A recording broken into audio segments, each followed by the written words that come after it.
Technical foundation. So this is all the technical stuff behind the scenes. Your users don't usually see any of this, with the exception of URLs. Keyword-friendly URLs, the age of your domain, duplicate content, www versus non-www, site speed, freshness, XML sitemaps. SEO-friendly URLs. So let's say we're starting a fan site for Lady Gaga, and we want to rank for the query Lady Gaga pictures. Well-named web pages are good for users and search engines. So if you had a choice between these three, which one do you think would be the best? Shouldn't be that difficult. And it's gagafans.com/Lady Gaga pictures. This is the actual URL structure that PayPal used before we did a site migration, and I tried to kill myself every day at work. It is awful. They've changed to something much different now, but for the longest time, this is basically the leftovers of the late 90s type of internet.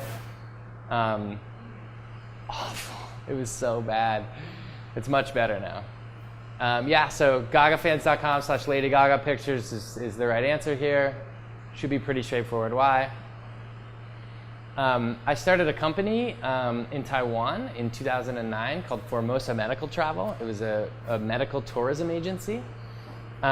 We were trying to bring, I was with a friend of mine, it's one of the big reasons why I got into SEO, but we were trying to bring baby boomers that didn't have insurance to hospitals in Taiwan for lower cost, out-of-pocket medical care.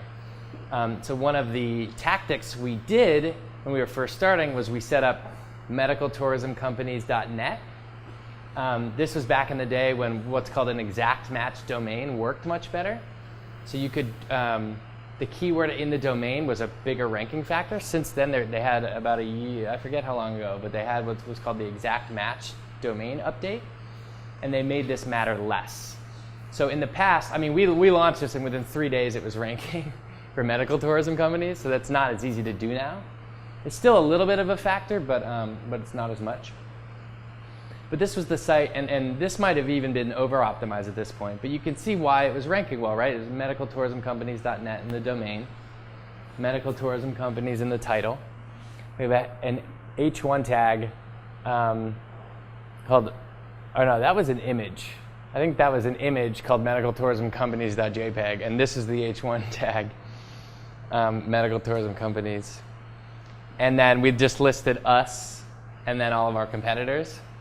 And when we did this, it was funny because all of our competitors were doing like a lot of business and they were really well known, and we were just two guys in an apartment. And we just put this and then our competitors, and then this radio station called us and was like, yeah, we want to interview you for medical tourism and this and that. And we were like, all right, cool. How'd you find us? And it was through this site. So it was kind of funny because everyone said like, well, why would you list your competitors?